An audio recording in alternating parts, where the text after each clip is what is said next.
9 डिसेंबर 2024 ची ती काळ रात्र आणि बीड जिल्ह्यातील मसाजोग गावचे सरपंच संतोष देशमुख यांची झालेली निर्घृण हत्या। या घटनेने संपूर्ण महाराष्ट्र हादरला होता। एका लोकप्रतिनिधीची इतक्या क्रूरपणे हत्या केली जाते आणि त्याचे व्हिडिओ काढून आरोपी आनंद साजरा करतात हे पाहून माणुसकीलाही काळीमा फासला गेला होता। पण आज 23 डिसेंबर 2025 रोजी या प्रकरणात एक अत्यंत महत्त्वाची आणि मोठी घडामोड घडली आहे। बीडच्या विशेष न्यायालयात आज नेमकं काय घडलं? प्रसिद्ध वकील उज्ज्वल निकम यांनी मांडलेलं D2 ऑपरेशन नेमकं काय आहे आणि मुख्य आरोपी वाल्मिक कराड पहिल्यांदाच न्यायालयात काय बोलला? आजच्या या व्हिडिओमध्ये आपण या संपूर्ण प्रकरणाचा सविस्तर आढावा घेणार आहोत। नमस्कार, मी मृदुला आणि तुम्ही पाहताय थोडक्यात। कोणत्याही खटल्यामध्ये आरोप निश्चिती म्हणजेच चार्जेस फ्रेम होणं हा सर्वात मोठा टप्पा असतो। आज बीडच्या जिल्हा व विशेष सत्र न्यायालयात नेमकं हेच घडलं। संतोष देशमुख हत्या प्रकरणातील 23वी सुनावणी आज पार पडली। गेल्या अनेक दिवसांपासून आरोपींचे वकील काही ना काही कारण देऊन ही प्रक्रिया लांबणीवर टाकत होते। कधी वकील बदलले जायचे तर कधी तांत्रिक मुद्दे उपस्थित केले जायचे, पण आज न्यायाधीश पाटवतकर यांनी या सर्व अडथळ्यांना बाजूला सारून आरोपींवर आरोप निश्चित केले आहेत। याचा साधा अर्थ असा की न्यायालयाने आता हे मान्य केलं आहे की आरोपींविरुद्ध खटला चालवण्यासाठी पोलिसांकडे भक्कम प्राथमिक पुरावे उपलब्ध आहेत। कोर्टात जेव्हा सुनावणी सुरू झाली तेव्हा एक अत्यंत नाट्यमय दृश्य पाहायला मिळालं। न्यायाधीशांनी 1800 पानांच्या दोषारोपपत्रातील संपूर्ण घटनाक्रम आरोपींना वाचून दाखवला। हा घटनाक्रम ऐकताना अंगावर शहारे येतात। त्यानंतर न्यायाधीशांनी आरोपींना विचारलं की तुम्हाला हे आरोप मान्य आहेत का? यावर मुख्य आरोपी वाल्मिक कराडसह सर्व आरोपींनी आरोप मान्य नसल्याचं म्हटलं। याच दरम्यान वाल्मिक कराड पहिल्यांदाच स्वतःहून बोलला। तो म्हणाला, मला काहीतरी बोलायचं आहे, सांगण्याची इच्छा आहे। कराड जेव्हा कोर्टासमोर स्वतःची बाजू मांडण्याचा प्रयत्न करू लागला तेव्हा न्यायाधीशांनी त्याला कडक शब्दात फटकारलं। न्यायाधीशांनी स्पष्ट बजावलं की तुम्हाला जेवढं विचारलंय तेवढंच उत्तर द्या, जास्त बोलू नका, फक्त हो किंवा नाही सांगा। न्यायाधीशांनी फटकारल्यानंतरही कराड बोलतच राहिला की मला राजकीय द्वेषातून या गुन्ह्यात अडकवलं आहे। या प्रसंगामुळे कोर्टरूममध्ये काही काळ तणावपूर्व शांतता पसरली होती। विशेष सरकारी वकील उज्ज्वल निकम यांनी आज माध्यमांशी बोलताना एक खळबळजनक शब्दप्रयोग केला, तो म्हणजे D2 ऑपरेशन। निकम सर म्हणाले की ज्याप्रमाणे पाकिस्तान, काश्मीर आणि खलिस्तानसाठी K2 ऑपरेशन राबवतं तसंच या खटल्यात आरोपींनी D2 तंत्र वापरलं होतं। D फॉर डिले आणि D फॉर डिरेल, वारंवार वकील बदलणे, 30 कारणं कोर्टासमोर मांडणे आणि साक्षीदाराची प्रक्रिया सुरू होऊ न देणे हा यामागचा उद्देश होता। तसेच या आरोपींनी सरकारी पक्षाचे वकील उज्ज्वल निकम यांना सुद्धा बदलण्याची मागणी केली होती।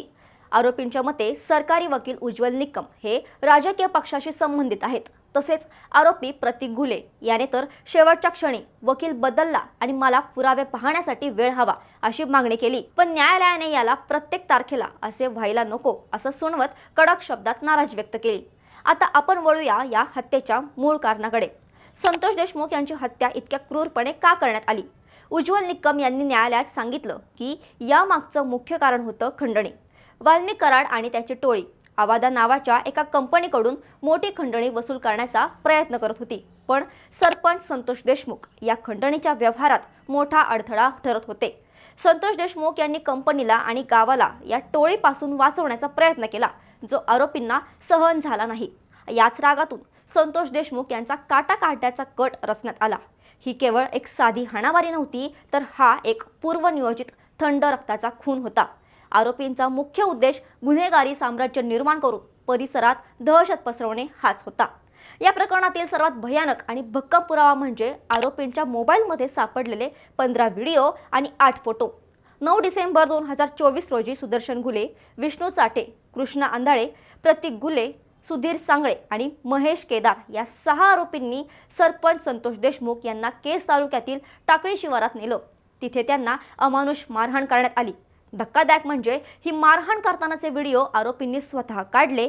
जेव्हा संतोष देशमुख रक्ताच्या थारोळ्यात होते तेव्हा आरोपी त्या क्रूरतेचा आनंद साजरा करत होते। हे व्हिडिओ आता आरोपींच्या वकिलांना देण्यात आले असून हेच व्हिडिओ या खटल्यातील सर्वात मोठा तांत्रिक पुरावा ठरणार आहे। आरोपींच्या वकिलांनी हा AIचा जमाना आहे, पुराव्यांशी छेडछाड होऊ शकते असा दावा करत वेळ मागितला, पण कोर्टाने त्यांना आजच्या आज डेटा तपासून घेण्याचे आदेश दिले। या प्रकरणाचा तपास करताना पोलिसांनी 1800 पानांचे चार्जशीट सादर केले आहेत। यामध्ये कॉल डेटा रेकॉर्ड्स, फॉरेन्सिक अहवाल आणि साक्षीदारांचे जबाब यांचा समावेश आहे। मुख्य आरोपी वाल्मिक कराड याने जामिनासाठी खूप प्रयत्न केले, पण 59 पानांच्या आदेशात न्यायालयाने त्याचे सर्व दावे फेटाळून लावले। आरोपींवर मकोका अंतर्गत कारवाई करण्यात आली आहे। वाल्मिक कराड आणि त्याच्या साथीदारांचा गेल्या 10 वर्षांचा इतिहास पाहिला तर त्यांच्यावर खून, अपहरण आणि खंडणीसारखे अनेक गंभीर गुन्हे आधीच दाखल आहेत। ही एक संघटित गुन्हेगारी टोळी आहे, हे आता कायद्याने सिद्ध करण्याची वेळ आली आहे।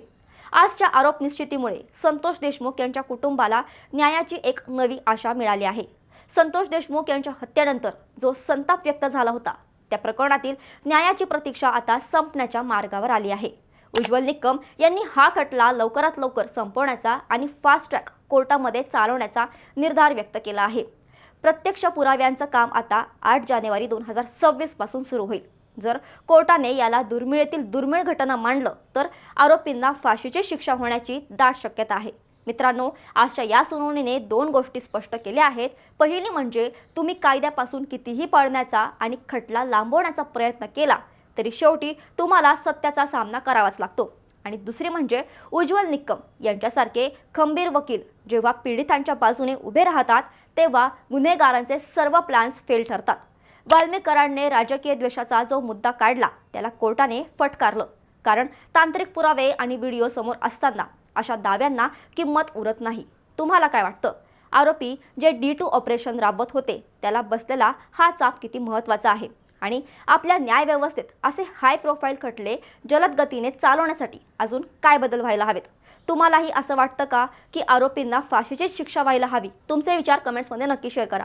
या विषयावर चर्चा होणे आणि समाजात जनजागृती होणे खूप गरजेचं आहे। जर तुम्हाला हा व्हिडिओ माहितीपूर्ण आणि महत्त्वाचा वाटला असेल तर याला लाईक करा आणि अशाच गंभीर विषयांच्या सखोल विश्लेषणासाठी थोडक्यातला नक्की सबस्क्राईब आणि फॉलो करा।